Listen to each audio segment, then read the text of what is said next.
என் பேர் அபிஜித், என் பதிவன் 502. நான் இன்று பேச வந்துள்ள இடம் சித்தரால் மலைக்கோயில். அன்னை தமிழுக்கும் அவையோர் அனைவருக்கும் என் சக இளம் அறிவியல் ஆய்வாளர்களுக்கும் வணக்கம். சிறிய சொற்களால் பெரிய உண்மைகளை சொல்வது குறுந்தொகை. சங்க இலக்கியங்களில் வாழ்விலை பேசும் குறுந்தொகை அதன் வரிகளுக்குள் மிக நுட்பமான அறிவியல் உண்மைகளை பொதிந்து வைத்துள்ளன. குறிப்பாக மண்ணியல், வானியல் மற்றும் சூழல் சார்ந்த கருத்துக்களை ஒரு விஞ்ஞானியின் பார்வையோடு இன்று நாம் காண்போம். குறுந்தொகையில் மிக புகழ்பெற்ற செம்புலால் பேரினால் பாடல் ஒரு உன்னதமான அறிவியல் பாடல். செம்புலால் பேரினால் போல் அன்புடைய நெஞ்சம் தாம் கலந்தவன். அறிவியல் உண்மை. செம்மண்ணில் மழை நீர் விழும்போது மண்ணின் தாதுக்களும் நீரும் ஒன்றோடு ஒன்று இணைந்து பிரிக்க முடியாதபடி இணைகிறது. இதை நம் வேதியியலில் டிஃபெக்ஷன் மற்றும் ஹீமியோஜீனியஸ் மிஸ்டரி என்று அழைக்கிறோம். இரண்டு வெவ்வேறு மூலக்கூறுகள் பிடிக்க முடியாதபடி இணைவதே அன்றைய தமிழன் மண்ணியல் அறிவோடு பாடிவிட்டார்.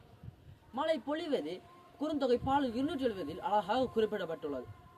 கடல் நீர் முகந்து கமச்சூழியலில் கடல் நீர் மேகமாகி ஆவியாகி மேகமாகி பின் மழையாக பொழியும் நீர் சுழற்சியை அன்றைய தமிழன் அறிவியல் உலகம் கண்டறிவதற்கு முன்பே தமிழன் கண்டறிந்து பாடிவிட்டான். விலங்குகள் மற்றும் பறவைகள் ஒலியை குறித்து குறுந்தொகையில் நுட்பமான பதிவுகள் உள்ளன. பள்ளி சொல்லும் நிமித்தம் பள்ளி எழுப்பும் ஒலியை வைத்து அதனுடைய சூழலை தமிழன் கண்டறிந்தான். அன்பு நண்பர்களே, குறுந்தொகை என்பது 4 முதல் 8 வரிகளை கொண்ட பாடல்கள் மட்டுமல்ல, அது நம் அறிவியலின் சுருக்கங்கள்.